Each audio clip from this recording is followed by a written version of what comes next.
경제TV. 생각대로 수익이 나질 않아 고민하고 있진 않나요?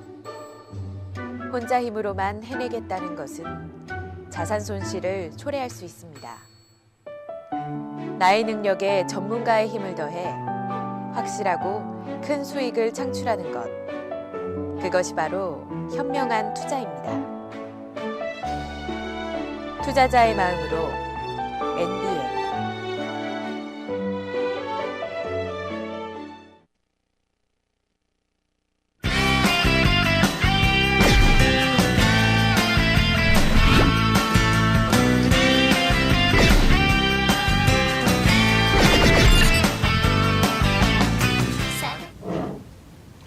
안녕하세요. 박준호입니다. 또다시 월요일이 됐군요. 12월 또 이제 드디어 중순으로 들어서고 있습니다. 연말이 가까워지면서 연말 랠리는 계속되고 있습니다. 경기는 꽁꽁 얼어붙었고 날씨도 꽁꽁 얼어붙었습니다만 주식시장에는 연말 산타 랠리가 조금씩 이어지고 있습니다.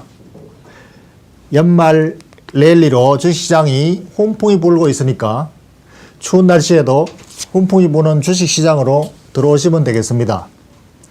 그래서 주식시장 이번 주 전략을 오늘 시장 특징 흐름으로 요약해서 이것을 근거로 해서 전략을 한번 짜보기로 하죠. 12월 10일 오늘 시장의 특징입니다. 먼저 주가지수부터 보겠습니다. 코스피 지수는 하락 반전하면서 마감됐는데요. 1957선에서 지난 금요일과 같은 수준에서 마감됐습니다. 코스닥 지수는 489선 마감인데 0.08%가 상승한 강보합권으로 오늘 거래를 마쳤습니다. IT 업종과 자동차주를 중심으로 한 연말 랠리가 진행되는 것으로 보였습니다. 또 성장주에서 경기 사이클주로 순환하는 흐름이 나타나고 있는 것 또한 눈여겨봐야 할 것 같습니다.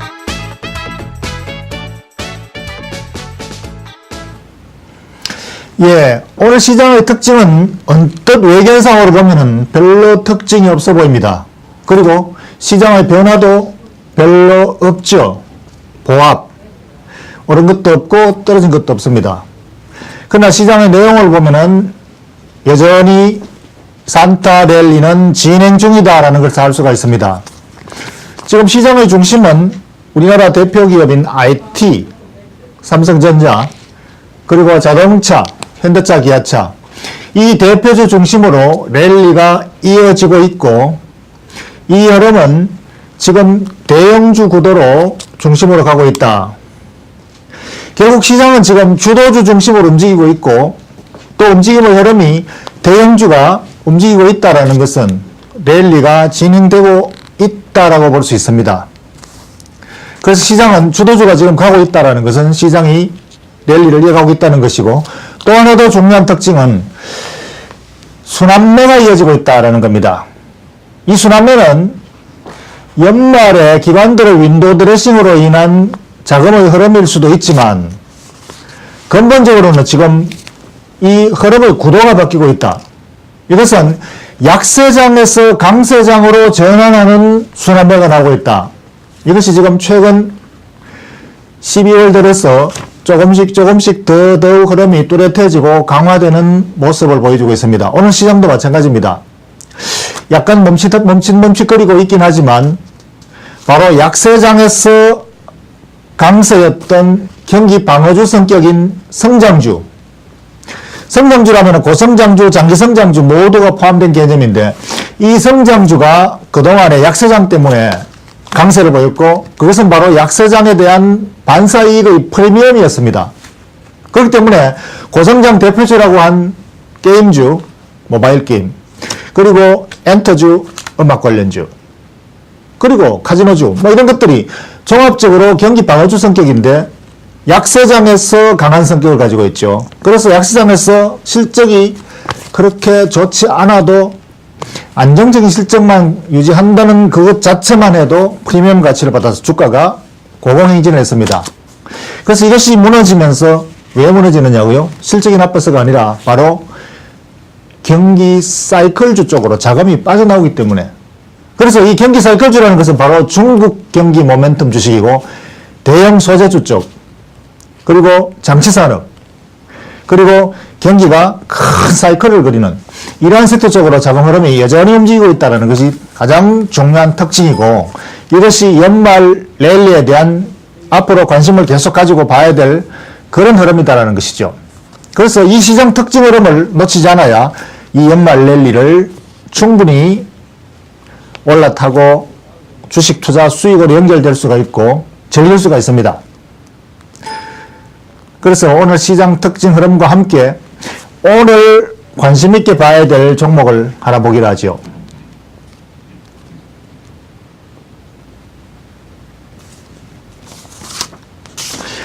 오늘의 기업은 삼성물산입니다. 삼성물산은 최근에 차트를 보시면 작년 여름 고점을 찍은 이후에 계속 주가가 틀렁틀렁거리면서도 계속 하강 흐름을 가지고 있죠. 이것은 다른 대형 경기주와 마찬가지로 약세 사이클을 그렸습니다. 무려 1년 6개월이나 약세 사이클을 그렸지만 최근에 반등의 조짐이 조금 보이기도 합니다만 그렇게 강하지는 않습니다. 그래서 해외 건설주도 역시 마찬가지로 경기 사이클, 대형 경기 사이클, 중국 경기 모멘텀주에 해당되지만 특히 건설주는 국내 건설 경기가 워낙 악화일로를 걷고 있기 때문에 반등에 대한 믿음이 크지 않습니다. 그러나 이것 역시 중국 경기 모멘텀을 같이 받고 있다는 측면에서는 어쨌든 다른 경기 사이클주와 함께 같이 봐야 될 섹터입니다만 삼성물산은 특히 주가가 기업 가치에 대비해서 현저히 추락해 있습니다. 그 원인은 삼성물산은 지금 삼성그룹의 지주회사 격의 대표 가장 윗선에 있는 회사입니다. 공식적인 지주회사는 아니지만 앞으로 조만간 지주회사 체제로 개편되면 지주회사 역할을 하고 그 중심에 설 가능성이 많다는 측면에서 어쨌든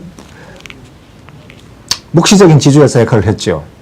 그래서 삼성물산의 가치는 건설회사로서의 가치보다는 계열사, 지배하고 있는 계열사 지분 가치로서 많이 평가되었고 또 종합상사로서의 해외 자원개발 가치도 약간은 가지고 있는 것이죠. 그래서 이 삼성물산은 주가가 지금 지난 3년 내 최바닥 수준에 있습니다. 그래서 이것이 앞으로 이제 추가 하락보다는 윗방향으로 갈 가능성이 많다면은 지금 저가 매수 위에로 관심 있게 한번 봐야 될 필요가 있다. 그래서 이 회사의 투자 매력은 기업 가치에 대비해서 지나치게 주가가 하락해 있다는 것이죠. 왜 지나치게 하락해 있느냐? 이것은 경기 관련 문제도 있지만 경기 관련 문제로서 하락했다는 것은 타당한 것이지만 정책 리스크에 노출되어 있어서 억울하게 더 많이 빠져 있는 것이죠. 지금 정권 교체기에 있어서 온통 대기업, 재벌기업이 공격 대상이 되고 있습니다. 경제민주화 또는 재벌 해체 요구 뭐 이런 온갖 규제 리스크에 노출되어서 기업 가치가 가장 대표적으로 타겟이 되고 있죠. 그래서 이 때문에 매도 심리가 강해져서 주가가 기업 가치보다 현저히 더 떨어져 있는 것이죠. 추락해 있는 것이죠. 그래서 이것이 얼마 정도로 추락해 있느냐? 기업 가치를 따져봐야 되겠죠. 그래서 물론 단기적으로는 기업 가치와 상관없이 주가가 움직이는 단기 흐름은 수급에 따라서 얼마든지 달라질 수가 있습니다만 가치와 주가의 디카플링이 되어 있을 수가 있지만 조금 더 길게 가면은 이것은 결국은 같은 가치로 주가는 수렴하게 되어 있다. 이것이 일시적으로는 어처구니없이 터무니없이 왜곡된 가격이 형성되더라도 조금만 길게 가면 결국은 적정 가격 수준으로 수렴한다라는 것이 투자의 기본이죠. 그래서 이 회사는 지금 현재 기업 가치는 보유하고 있는 삼성전자의 가치만 해도 이 회사의 시가총액과 똑같습니다. 이 회사 지금 시가총액은 9조인데 삼성전자 지분 가치만 해도 딱 9조가 현재 시세입니다. 그러니까 계열사 지분, 다른 지분 가치는 하나도 고려하지 않고 단지 삼성전자 하나만 가진 가치만 해도 현재 시가총액을 넘나들고 있다. 그러니까 본사의 가치, 또는 해외 자본개발 가치 또는 기타 다른 계열사 지분 가치 이것들은 그냥 덤이지요. 그래서 현저한 저평가가 바로 이 회사의 매수 포인트다 또는 기업 가치 포인트다 이렇게 보겠습니다. 그래서 이 기업 가치는 언제 적정 가치로 수렴할까요? 아마 정권 교체기에 또다시 약재 요인이 혹시나 될 수가 있을지 모르겠습니다만 그런 것들은 단기적으로 겪고 넘어가야 할 장애물들이죠. 그러나 중국 경기 모멘텀이 작용한다면은 이 회사는 똑같이 해외 건설 가치로서 동반 상승 랠리에 동참할 가능성이 있고 기업 가치로 따라간다면 당연히 저가 매수는 이럴 때야말로 가장 가격이 기업 가치와 크게 벌어져 있을 때입니다. 이럴 때야말로 싸게 살 수 있는 기회가 되는 것이죠. 그럼 마지막으로 내일의 투자 전략을 투자 포인트를 한번 보기로 하죠.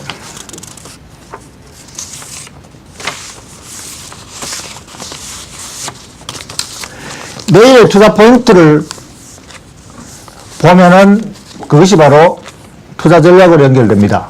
그래서 지금 투자 포인트는 중국 경기 모멘텀 수혜주가 기관들의 자금 흐름의 로테이션 트레이딩 순환매의 흐름 과정 중에 있다는 것이 가장 중요한 투자 포인트가 되겠습니다. 기관들의 자금이 어디로 가느냐? 연말 윈도우 드레싱은 저가주 가장 보유하고 있는 손실이 큰 종목들 이것이 바로 경기 사이클주들입니다. 대부분의 기관들의 자금이 경기 사이클주에 왕창 물려있지요.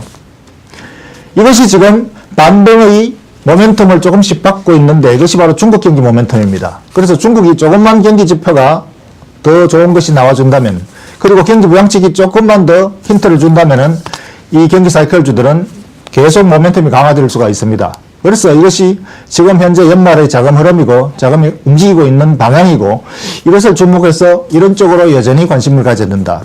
지금 기존에 랠리를 펼쳤던 장기 성장주들 그리고 고성장주들 이 종목들은 거의 천정 수준에 와 있습니다.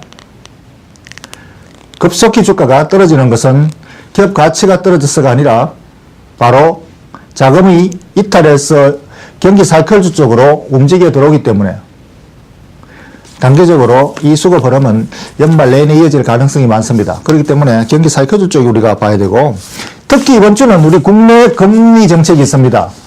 지금 국내 경제는 엄청나게 지금 추락해 있죠. 3분기 경기 부양, 경기 GDP 성장률이 1%로 떨어졌습니다. 너무나 심각하게 추락해 있어서 아마 내년도에 추가 금리 인하 가능성이 있는 것을 조금 땡겨서 연말에 금리 인하를 시급히 해야 될지도 모르겠습니다. 이러한 가능성이 지금 공감대가 나오고 있기 때문에 금융주들이 주가가 많이 약세를 보이고 있죠. 대개 이럴 때 이런 이벤트성으로 약세를 보일 때가 저가 매수 기회이기도 합니다. 특히 보험주 같은 경우에는 실제로 금리 인하와 기업 가치는 별로 상관이 없음에도 불구하고 금리 인하의 대표적인 피해주로 거론되고 있습니다. 매달 그럴 때마다가 매수 기회가 되어 왔었고 이번 달에도 마찬가지로 저가 매수 기회가 될 것입니다. 황소도 돈을 벌고 곰도 돈을 법니다. 박춘호와 함께 하십시오.